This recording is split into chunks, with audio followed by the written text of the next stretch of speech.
오늘 하나님께서 저희에게 주신 말씀은 마태복음 19장 16절부터 30절까지 말씀입니다. 제가 가진 성경에서는 신약성경 32, 33페이지에 있습니다. 마태복음 19장 16절부터 30절입니다. 다 찾으신 줄 알고 제가 봉독하겠습니다. 어떤 사람이 주께 와서 이르되 선생님이여 내가 무슨 선한 일을 하여야 영생을 얻으리이까? 예수께서 이르시되 어찌하여 선한 일을 내게 묻느냐? 선한 이는 오직 한 분이시니라. 내가 생명에 들어가려면 계명들을 지키라. 이르되 어느 계명이오니이까? 예수께서 이르시되 살인하지 말라, 간음하지 말라, 도둑질하지 말라, 거짓 증언하지 말라. 내 부모를 공경하라, 내 이웃을 내 자신과 같이 사랑하라 하신 것이니라. 그 청년이 이르되 이 모든 것을 내가 지키었사온데 아직도 무엇이 부족하니이까? 예수께서 이르시되 내가 온전하고자 할진대 가서 내 소유를 팔아 가난한 자들에게 주라. 그리하면 하늘에서 보화가 내게 있으리라.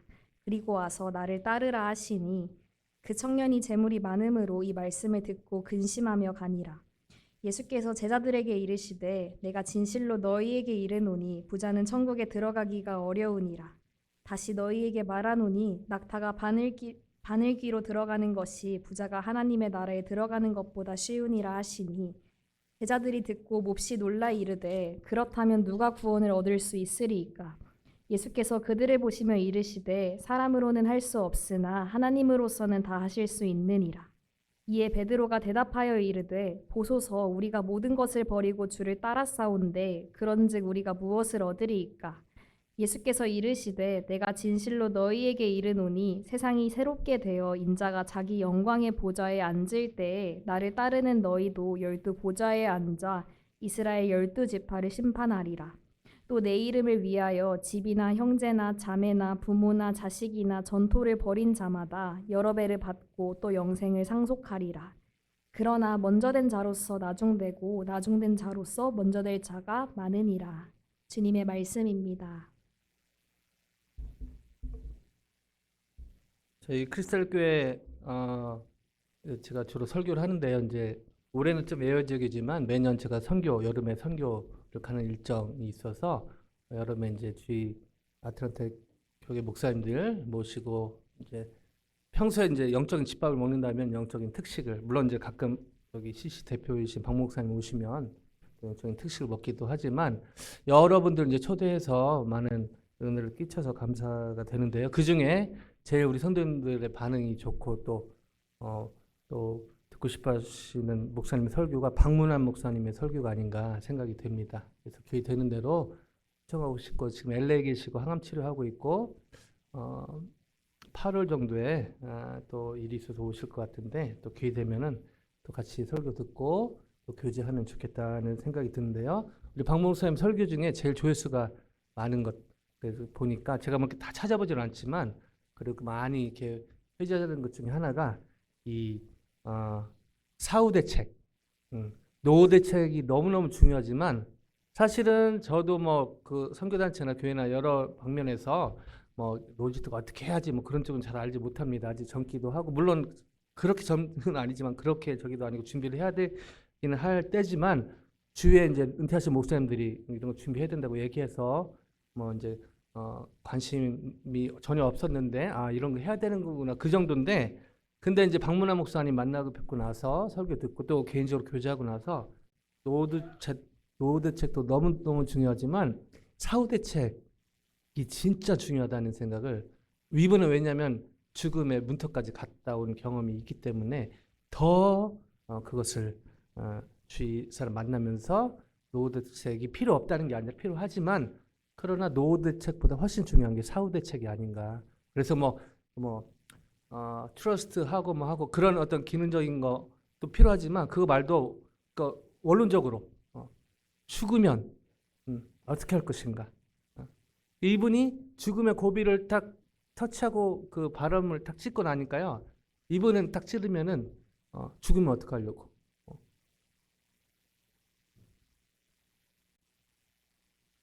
저희가 우리 이제 저희 교회 어르신들은 더 그에 와닿으시겠지만 주위에 이렇게 이제 가족 친지나 또 친구분들 주위에 있는 분들이 돌아가시는 일들이 많이 있잖아요. 특별히 제가 GUC 타워, 지금 이제 사반 타워로 바뀌었지만은 매년 갈 때마다 또 이게 예전 같지 않고 전에 계셨던 분들이 안 계시고 이제 이런 것들 보면서 이게 죽음이 생각보다 가까이 있다라는 것을 제가 이제 그 사반 타워 방문할 때마다 느끼는 건데요. 그러면 그 어떤 것보다 중요한 게 이 사후 대책이 아닌가 그런 생각을 해봅니다. 죽음 이후에 어떻게 할 것인가. 죽음이 생각보다 가깝고 죽음이 생각보다 현실인데 은근히요 저희는요 죽음을 무시하거나 죽음이 내일과 관계없는 것처럼 살기도 합니다. 영적으로 보면요 사실은 저희가 5분 후에 어떤 일이 일어날지 몰라서 두렵고 걱정되는 마음 때문에 여러 가지 보험을 들지 않습니까? 필요하죠. 그게 필요 없다는 게 아닙니다. 그러나 진짜 필요한 게 죽음에 대한 보험이 필요하다는 것입니다. 근데 의외로 이 죽음에 대해서 그냥 먼 얘기처럼 그렇게 대할 때가 적지 않은 것이죠. 바라고 기도하기는 성도님들 한 분 한 분, 특별히 우리 곽창근 장로님 이제 100세 생신이 얼마 안 남아서 우리 윤계수 권사님이 그 잔치를 저희 교회에서 했으면 좋겠다 제안해 주셔서 너무너무 감사하고 저도 너무너무 기대가 되고 그런데요 한 분 한 분 진짜 가능하면 100세 이상 건강하게 사시기를 주님의 이름으로 간절히 축원드립니다. 여러분 건강하게 장수하시길 정말 바라고요. 행복하게 여러 가지 삶의 정황 때문에 쉽지 않겠지만 저는 여러분의 목사로서 정말 성도님들이 한 분 한 분 영육간에 건강하게 행복하게 또 오래오래 살기를 간절히 바랍니다. 그러나 현실은 주님이 언제 불러가실지 모른다는 것이죠. 우리 어르신들이 있지만 주님이 저를 먼저 부르실 수도 있고 젊은 분들이 있지만 저보다 여러분을 먼저 부를 수도 있다는 것입니다. 하나님은 저희가 이 사후 대책을 하기를 원하는 것을 성경을 통해서 여러 곳에서 확신하게 되는데요. 어떻게 하면 제가 사후 대책을 제대로 할 수 있을까요? 지금 당장 다음 주 또 먼슬리 렌트비를 어떻게 내고 다음 주 또 직장에서 또 아직 학교는 시작 안 했는데 또 졸업을 할 수 있을까? 또 여러 삶의 문제로 신음하고 또 다음 주에 저 사람을 또 삶의 현장에서도 만나야 되고 특별히 이제 직장 생활하는 분들이 더 그런 고민이 크겠죠. 그런 현실 속에서 여러 고민이 있겠지만 진짜 중요하고 중요한 문제 중에 하나가 바로 사후 대책이라는 것입니다. 저희가 주님 안에 사후 대책이 돼 있다면 5분 후에 무슨 일이 일어날지 알지 못해서 두렵고 염려되는 부분도 있지만 그러나 5분 후에 죽어도 주님이 부르셔도 갈 곳이 있다. 보장된 미래를 제가 갖고 있다면 이것보다 큰 보험이 어디 있고 이것보다 큰 보험이 어디 있습니까? 오늘 이 말씀 통해서 주님 안에 사후 대책을 완벽히 준비하는 놀라운 은혜가 있기를 주님의 이름으로 간절히 축원드립니다. 자, 이 질문 어떻게 하면 사후 대책을 제대로 할 수 있을까라는 질문을 가지고 오늘의 본문 안으로 갔으면 좋겠는데요. 16절 같이 한번 가봅니다. 16절 오늘 동주님 읽어줬는데 저희 목소리로 한번 읽습니다. 16절 같이 읽습니다. 시작. 어떤 사람이 주께 와서 이르되 선생님이여 내가 무슨 선한 일을 하여야 영생을 얻으리이까. 자, 제가 설교 시간 성경 공부하고 비슷하고 다른 게 있는데 그래서 성경의 백그라운드 좀 알아야 되기 때문에요. 시간 관계상 뭐 깊이는 못 들어가지만 여기 어떤 사람이라고 나오는데 여기에 공간복음서에서 다 언급이 되는데 이 청년은 청년으로 나와 있고요. 부자 그리고 관원이라고 나와 있습니다. 정리하면 어떤 사람은 청년, 부자, 관원으로 알 수 있습니다. 그래서 이것을 통해서 이 친구는 분명 훌륭한 가문에서 태어나서 일찍부터 훌륭한 교육을 받고 또 그 결과 관직에 입문한 엘리트 청년으로 추정이 됩니다.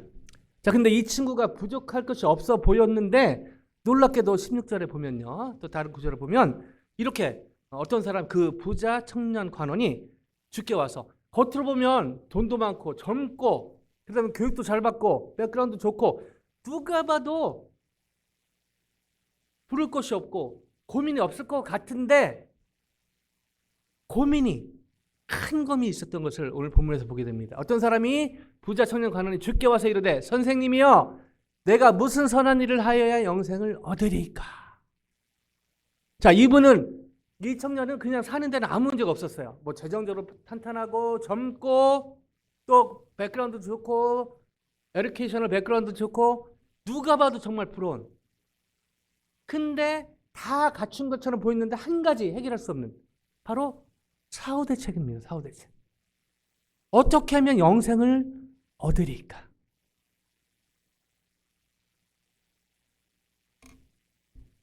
자, 이때 이 예수님 이렇게 대답하시는데요.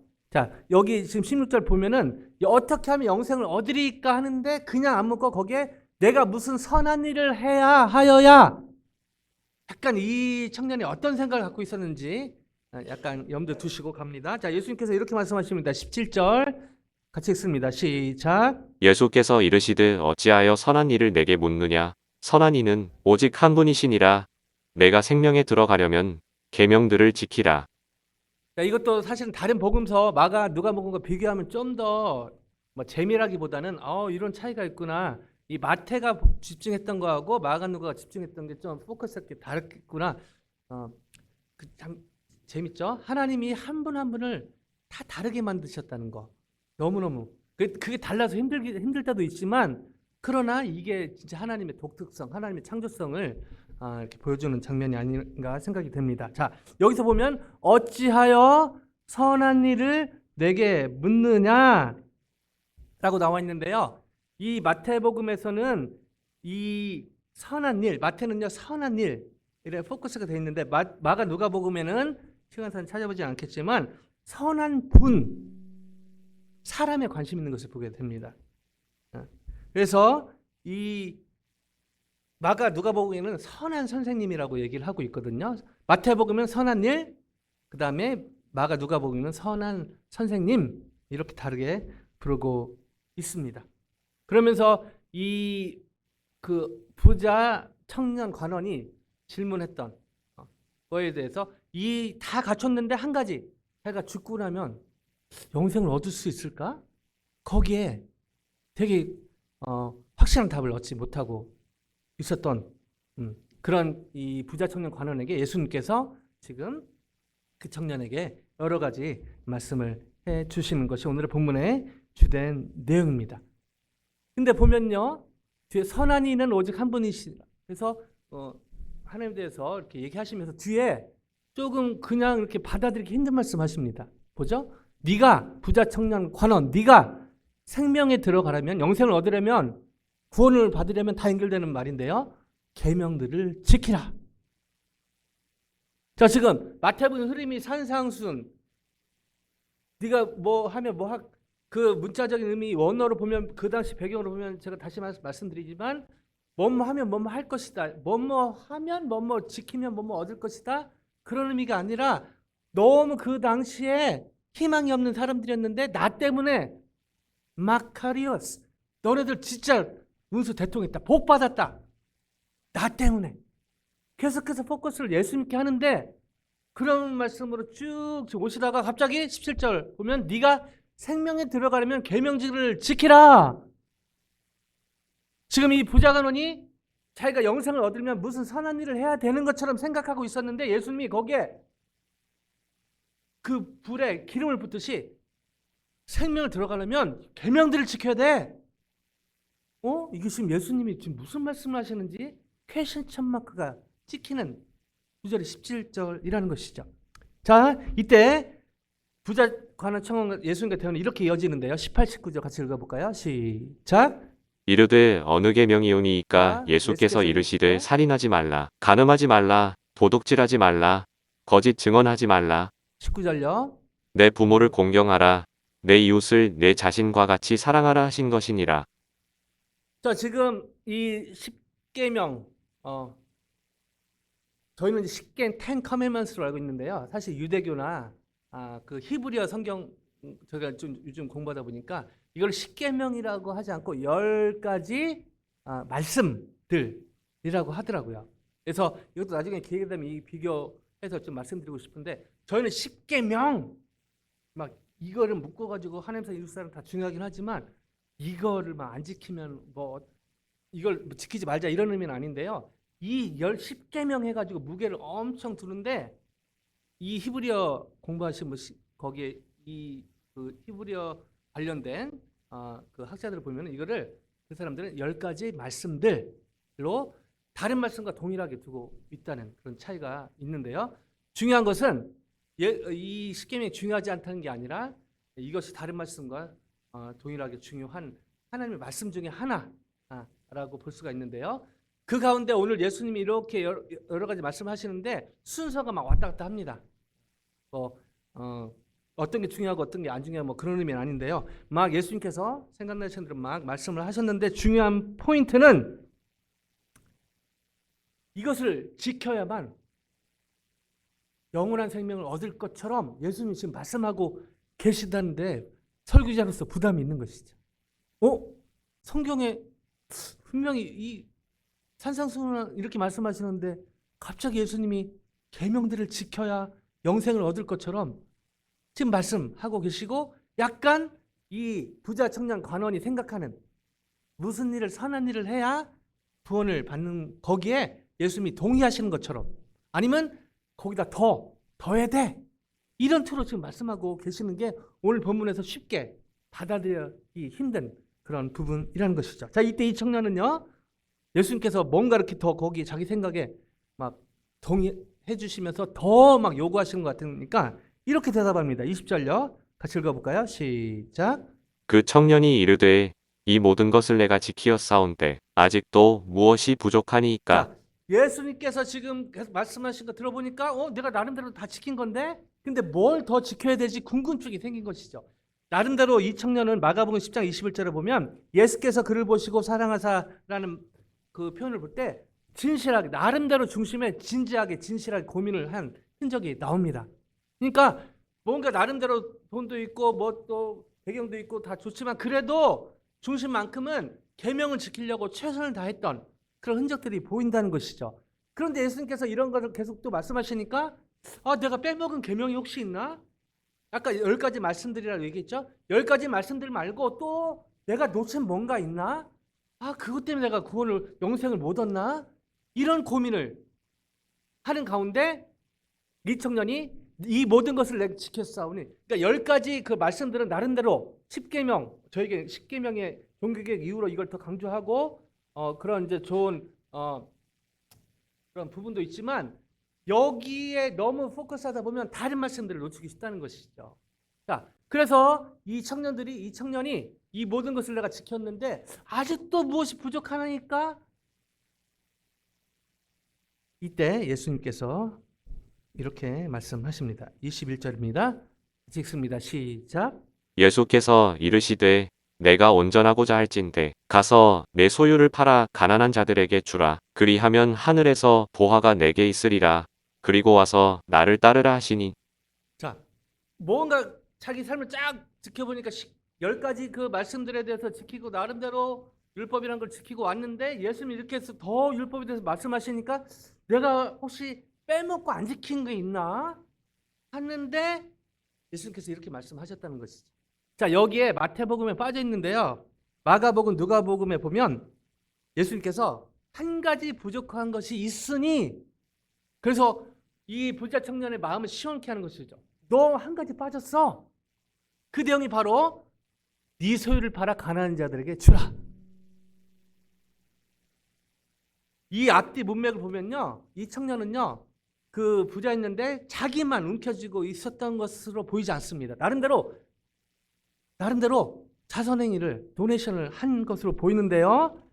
그러나 그냥 어떤 이 동정심에서 이렇게 돕고 이런 차원이지 예수님이 요구하는 수준. 예수님이 지금 요구하신 것은 네 재산을 팔아서 다 나눠주라. 이런 분위기로 지금 말씀하고 계시다는 것이죠. 네 재산을 팔아 가난한 사람에게 나눠주라. 이때 이 청년이 이렇게 반응합니다. 22절 같이 읽습니다. 시작.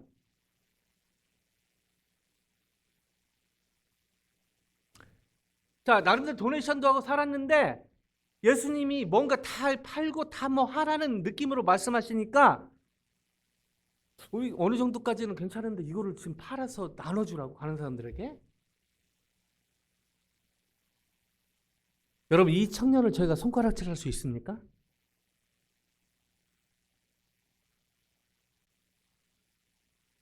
저희 가정이 이제 저희 아들이 이제 한국으로 저기 밥이랑 그 스틴터로 가게 되고 딸이 또 타주로 학교가 되면서 또 다운사이징도 하고 할 겸 또 우선은 막 되도록이면 교회 가까이 오고 싶은데 지금 스틴터 숙소도 저기 있어가지고 그 스틴터 중심으로 잠깐 저희가 그런 집을 렌트로 옮기려고 하는 계획이 있는데요. 탁 해갖고 뭐 지금 집 정리하고 팔고 있는데 팔았는데 주님이 다 팔아, 다 나눠줘. 물론 주님의 음성이 그렇게 확실하게 온다면 제가 순종해야겠죠. 저보다 아내가 더 순종할 것입니다. 근데 하나님이 그렇게 돈에 막 헝그리 하셔가지고 다 팔아, 다 나눠줘. 과연 그렇게 비인격적인 하나님일까요? 그런 의미로 예수님 말씀하셨을까요? 정말 헷갈리는 본문입니다. 솔직히 말씀드리면 오늘 본문 앞에만 보면요. 하나님이냐 재물이냐 선택하는 기로에서 하나님께서 나를 선택하니까 다 팔아서 다 나눠줘. 그리고 나를 따라. 와, 과연 하나님이 그런 하나님이실까? 예수님이 과연 그런 의미로 말씀하셨을까? 퀘스천 마크가 찍히는 장면이 아닐 수가 없습니다. 그것보다 더 근원적인 질문이 생기는데요. 오늘 말씀을 대충 보면요. 영생을 얻기 위해서 이 정말 부자 청년 관원은 정말 진지했던 것 같습니다. 제가 왜냐하면 재정도 충분하고 젊고 나름대로 백그라운드 좋고 하나 살면서 그 당시 부러운 것이 없는 사람이었는데 진짜 마음 중심에 내가 죽으면 어떡하지? 내가 죽으면 진짜 무슨 일이 일어나는 거지? 여기 진지하게 관심이 있었던. 그래서 그것을 죽기 위해 사후 대책을 하기 위해서 이 청년이 나름대로 했던 거는 말씀을 지켜보자. 계명을 지켜보자. 그래서 나름대로 진지하게 10계명, 저희가 알고 있는 10계명, 이 당시에는 10가지 말씀들을 나름대로 최선으로 지킨 것으로 보입니다. 근데 그런 나름대로 그런 진지한 청년에게 예수님이요, 계명들을 지켜야 돼. 한 가지 부족한데 재산을 팔아. 다 나눠줘.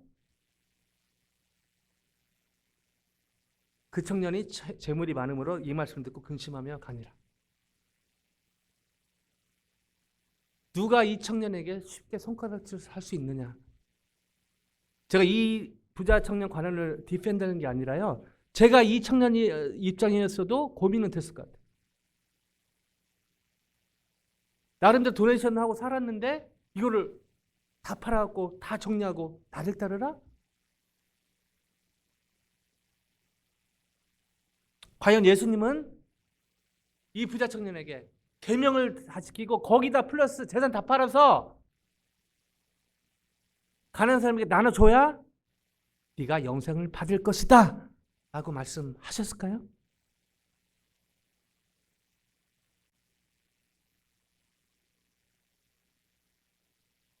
감사하게도 오늘 본문은요, 여기서 끝나지 않습니다. 만약 여기서 끝났다면 정말 숨이 막히는 것이죠. 정말 하나님이 그런 분이신가? 정말 하나님이 이렇게 돈독에 올리신 분인가? 예수님이 정말 돈독에 올라가지고 나를 따르려면 네 재산 다 팔아서 나눠주고 나 따라.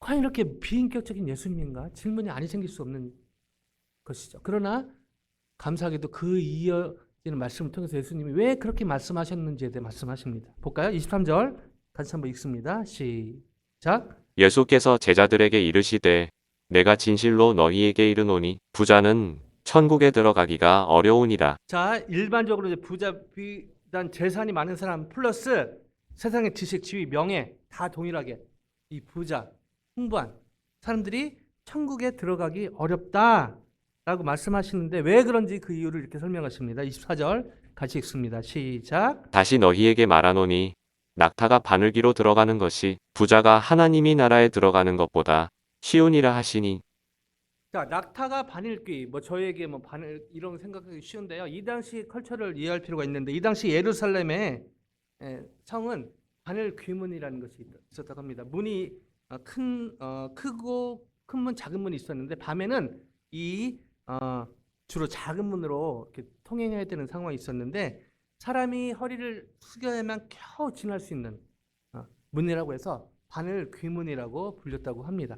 즉 이 문을 예수님 비유로 들면서요, 이 낙타가 여기에 이렇게 사람도 힘든데 낙타가 지나는 것은 정말 정말 어렵다.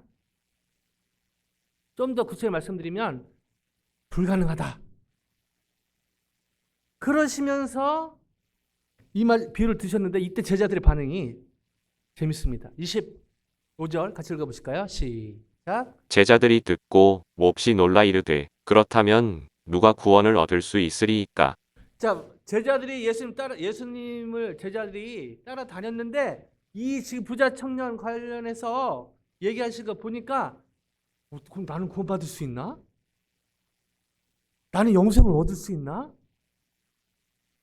저는 이런 게 참 좋습니다. 제자들의 인간적인 인간미. 제자들은 뭐 베드로는 실수도 하나도 안 하고 다윗 뭐 실수 하나도 안 하고 그랬으면은 얼마나 인간미가 없습니까? 이 제자들이 솔직하게 물어본 것이죠. 제자들이 몹시 놀라 이르되, 그렇다면 도대체 그러니까 약간 따지면 누가 구원을, 아니 예수님 말씀하신 것처럼 누가 구원을 받냐고요? 영생을 얻냐고요?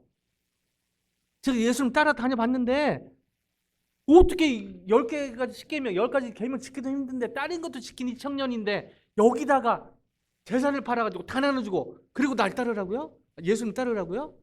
제자들이 속에 숨겨왔던 용기 내서 확 표현을 한 것이죠. 제자들이 듣고 몹시 놀라 이르되 그렇다면 도대체 누가 구원을, 이렇게 교회를 몇십 년 다녔는데 나름대로 주일 성수 해왔는데, 여러분요, 주일 성수는 이 한국교회에 있는 좋은 문화 중에 하나입니다. 비교적 미국 교회 또 다른 인종교회 이렇게 연구하신 데이터를 봤는데요, 이 오해하시면 안 됩니다. 이게 또 유튜브 나가니까 혹시 이거 어떤 백인이 들으시고 막 저를 할지 모르는데, 인종차별 그게 아니라 컬처를 보면요, 일반 미국 교회는 주일 성수 개념이 약합니다. 근데 머리 일었어서 주일 안 가고, 그리고 또 미국 교회는 그걸 뭐라고 잘 안 해요. 이걸 너무 율법적으로 해서 율법적으로 하는 건 문제지만 여러분, 주일 지키는 건 너무 귀한 일입니다. 아멘요? 뭐 사정이 있어서 뭐 여기 못 와갖고 이제 다른 길을 출타하셔갖고 다른 길을 가셨다, 그런 건 괜찮죠. 그러나 주일을 성수하는 건 너무너무 귀한 일입니다. 왜냐하면 일주일의 첫 시간을 주님께 드리는 거거든요. 아멘요? 가장 귀한 시간을 주님께 드리는 그런 의미가 있는 것입니다. 여러분 너무 잘하고 계신 것이죠. 근데 주일을 지켜야 구원받는다, 11조를 해야 구원받는다, 봉사를 해야 구원받는다, 열심히 해야 구원받는다, 마치 예수님이 그렇게 부자 청년 관원과 대화 속에 그렇게 몰아가신 것 같으니까 제자들이 속 놀란 거예요. 몹시 놀라 이르되, 그렇다면 누가 구원을 얻을 수 있습니까? 이때 예수님께서 뼈 때리는 너무너무 결론적인 말씀을 정리해서 해주십니다. 26절 같이 한번 읽어볼까요? 시작. 예수께서 그들을 보시며 이르시되 사랑으로는 할 수 없으나 하나님으로서는 다 하실 수 있느니라. 예수님이 부자 청년 관원과 대화 나누시고 그렇게 대화를 몰아가시고 공로를 쌓아야 자력 구원, 내가 어느 정도 공로를 쌓아야 구원을 받을 수 있는 것처럼 생각하는 약간 바리새적인 생각을 갖고 있던 그 청년이 그 생각을 끝까지 한번 가본 거죠. 예수님이 그것도 지켰냐? 이것도 지켜야 돼. 그리고 다 팔아.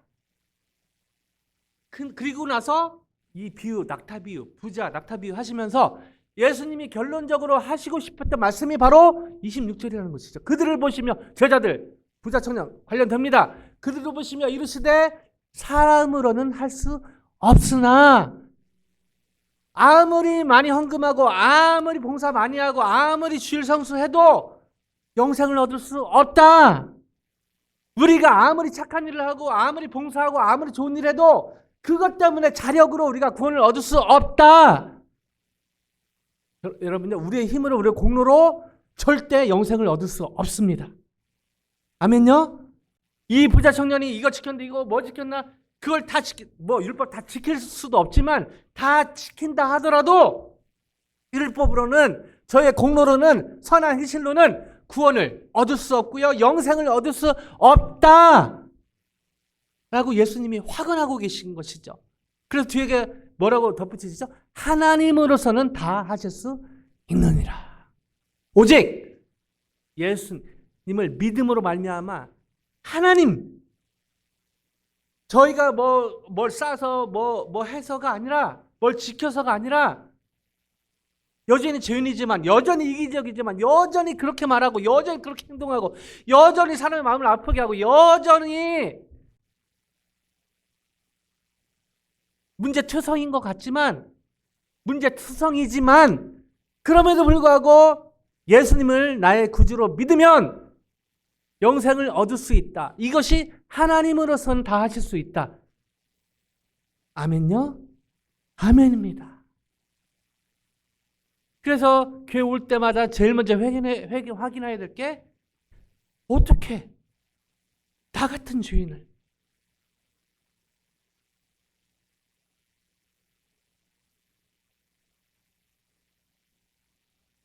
일론 머스크가 가진 돈으로 전 세계 교회를 돕고 너무 귀한 일을 할 수 있다면, 그런다 해도 일론 머스크는 구원받지 못하는 것이죠. 예수님을 구세주로 믿지 않으면요.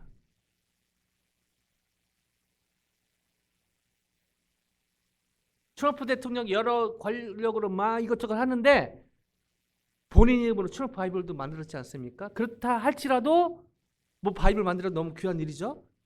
그러나 본인이 하나님의 은혜가 예수님을 구세주로 믿지 않으면 미국의 두 번 대통령한 역사적인 기록으로 남을지 몰라도 구원은 받을 수 없다는 것입니다.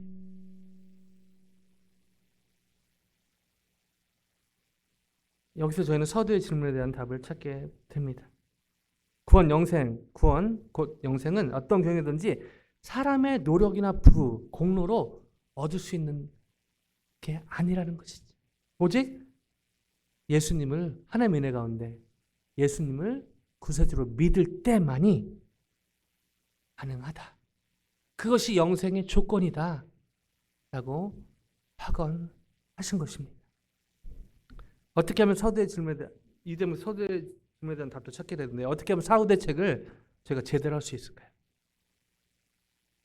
10가지 말씀, 10계명, 말씀, 봉사, 그런 게 교회 봉사하고 헌금 생활, 주일 성수가 중요하지 않다는 얘기가 아닙니다. 그 전에 정말 예수님을 나의 구주로 나는 믿고 있는가?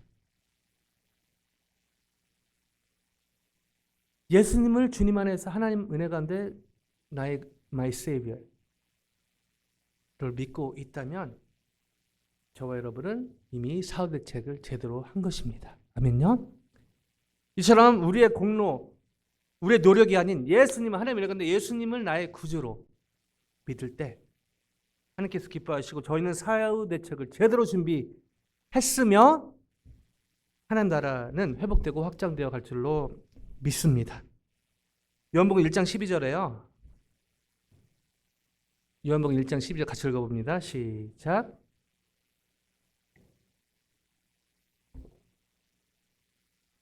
영접하는 자 곧 그 이름을 믿는 영접하는 자 곧 그 이름을 믿는 자들에게는 하나님의 자녀가 되는 권세를 주셨으니 하나님의 자녀가 되었다. 아멘요.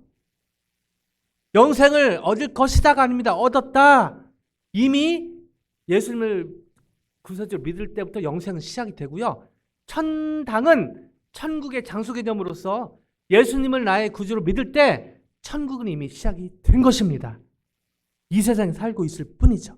그리고 육신적인 수명이 다 했을 때 천국에 하나님이 통치하시는 장소적인 개념으로 천당, 이제 그렇게 이어지는 것입니다. 여러분 너무너무 잘 아시는 종교개혁의 선두자였던 마틴 루터는요, 젊은 시절부터 구원의 확신을 얻기 위해서 금식, 철야기도, 고해 형사 할 수 있는 것, 그리고 그 유명한 그 수도원의 계단을 무릎으로 올라가면서 피 흘리면서 진짜 그 구원의 확신을 가지려고요. 근데 구원의 확신을 갖고 싶은데 너무 그거 노력할수록 계속 자기가, 여러분 마틴 루터가 막 성자가 됐죠, 주님 안에서. 근데 처음에 젊었을 때 그렇지 않았습니다. 정말 프라브람 키드였어요. 그러니까 자기가 계단을 올라가면서 피 흘리면서 그 옛날 자기가 잘못했던 거, 심지어 엄마 그거는 그런 것과 어찌 기억을 했는지 모르는데, 엄마 어렸을 때 아기 때 엄마 모유수유할 때 자기가 엄마 거기를 막 세게 깨물어 갖고 엄마 아프게 하고 이런 것까지 막 다. 근데 그 과정에 하면 할수록 마틴 루터는요, 죄책감이 더, 자기가 구원의 확신을 얻고 싶어서 여러 행동을 했는데 더 죄책감이 몰려왔다고 합니다. 그때 하나님의 은혜 가운데 하박국 말씀, 또 로마서 말씀이 로마서 1장 7절, 오직 믿음으로 말미암아 살리라. 전후 말씀에 믿음에서 믿음으로, 믿음이 두 번 나오는데 앞에 믿음은 하나님의 은혜, 하나님의 신실성을 얘기하고요, 하나님의 은혜 가운데, 하나님의 신실한 가운데 내가 믿게 된, 아하, 그래서 오직 믿음, 오직 은혜, 오직 성경, 이런. 왜냐하면 그 당시 중세 캐톨릭이 타락해가지고 뭐 해야 자력구원, 그 유명한 동전을 던져야, 그 당시 그 헌금할 때 동전을 던져야 그 소리가 그 연옥, 뭐 기독교 교리는 없는데요, 그 캐톨릭에는 천당과 지옥사 연옥, 거기 기다렸다가 여기 가족들이 헌금을 많이 하면 그 소리 듣고 뭐 천당 갔다. 지금 웃기지만요, 그 당시는 그럴싸하게 사람들이 말을 하고 하니까 막 실제로 막 헌금을 많이 하고, 죽은 사람, 그래서 캐톨릭은 죽은 사람에서 기도하지 않습니까? 그런 잘못된 교리 때문에 그런 것이죠. 그래서 그렇게 하면은 조상들 가족들의 죄가 면제된다. 면제부, 이 면제부 인덜전스, 이거를 팔았다는 것이죠. 그 뒤 보면, 나중에 보면 그 성전의 그 뭐죠, 헌금 저기 그냥 내라면 잘 안 되니까 그런 식으로 막 꼬드긴 너무너무 타락한 상황에서 마틴 루터가 하나님의 은혜 가운데 이걸 깨달으면서 종교개혁이 불붙기 시작했다는 것입니다. 물론 또 너무 이걸 강조하다 보면은 구원받은 그 이유, 우리는 아무렇게 살아도 됐다, 이건 아닌데, 너무 오직 믿음 하다 보면 저게 이제 구원받은 자로서의 삶도 중요하거든요. 이거를 무시한 그 오직 믿음은 아니고요, 이 오늘 말씀과 관련된, 구원과 관련된, 영생과 관련된 오직 믿음, 그 이후에 또 저희가 성화의 과정에서 또 주님을 따르고 이런 게 필요하죠. 그런 가운데 주일 성수도 필요하고 섬기는 것도 필요합니다. 근데 다 이 믿음의 성숙도가 다르기 때문에 어떤 사람은 빨리 급하게 또 헌신하게 되고, 어떤 사람은 또 시간이 느리게 되고, 사람마다 다 다른 것이죠. 자, 다시 한번 포인트로 돌아와서 이 종교개혁 1517년에 불씨가 됐던 것이 바로 이 인간의 공로사상, 우리가 뭐 노력해야 뭐 더 드려야 구원받는다, 영생을 얻는다가 아니고, 영생의 조건은 바로 오직 은혜, 오직 믿음이라는 성경적 구원관이 확립되게 되었습니다. 바로 그 근거는 다름 아닌 예수님으로 돌아가는, 복음으로 돌아가는 그 결과였던 것이죠. 말씀을 마무리하면서 기도하길 원하는데요, 잠깐 눈을 감고 기도했으면 좋겠는데요, 제가 뭐 예전처럼 영접하는 기도는 따로 인도하지는 않겠습니다. 이 시간 정말 먼저는 두 가지 생각했으면 좋겠는데, 첫째, 만약에 다시 한번 말씀드립니다, 저는 성도님들 한 분도 외 없이 건강하게 행복하게 장수하길 원합니다. 정말 제 바람이고요. 근데 제 바람과 상관없이 제가 컨트롤할 수 있는 건 아니기 때문에 여러분의 삶을요, 같이 기도할 때 정말 나는 이번 주에 주님이 불러가셔도 나는 괜찮은가?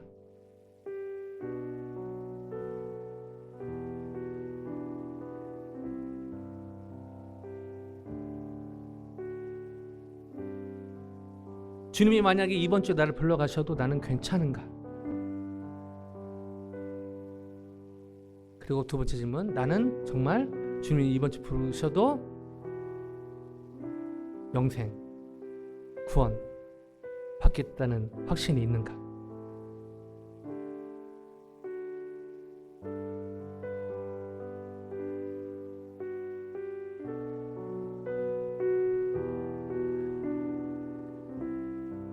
우리가 더 뭐 헌신해야, 더 뭐 해야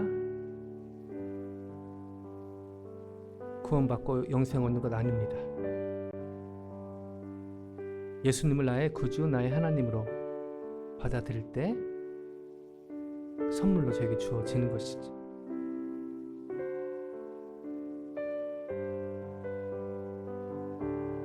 시간 새로운 분도 있어서 죄송합니다. 하는 게 좋을 것 같습니다. 이미 구원의 확신 있는 분들 계속 뭐 다시 예수님을 받아들일 필요는 없습니다. 이미 받아들였지만 이 구원의 확신이 왔다 갔다 하기도 하죠. 제가 인간이기 때문에. 그러나 한 번도 이런 거를 또 안 해본 분들이 혹시나 있을 것 같아서 정말 예수님을 나의 구주, 나의 하나님 믿고 싶으신 분들은 마음을 담아서 제 기도를 따라해 주시면 감사하겠습니다.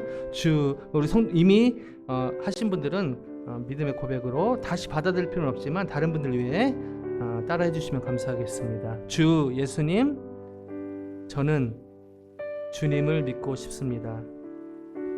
십자가에서 죽으심으로 제 죄값을 담당하시니 감사합니다. 저는 지금 제 마음의 문을 열고 예수님을 저의 구주, 저의 하나님으로 영접합니다. 저의 죄를 용서하시고 영원한 생명을 주심을 감사합니다. 저를 다스려 주시고 저를 주님이 원하시는 사람으로 만들어 주옵소서. 예수님의 이름으로 기도합니다. 아멘. 다시 한번 이 말씀 나누기 원합니다. 요한복음 1장 12절입니다. 영접하는 자, 곧 그 이름을 믿는 자들에게는 하나님의 자녀가 되는 권세를 주셨으니.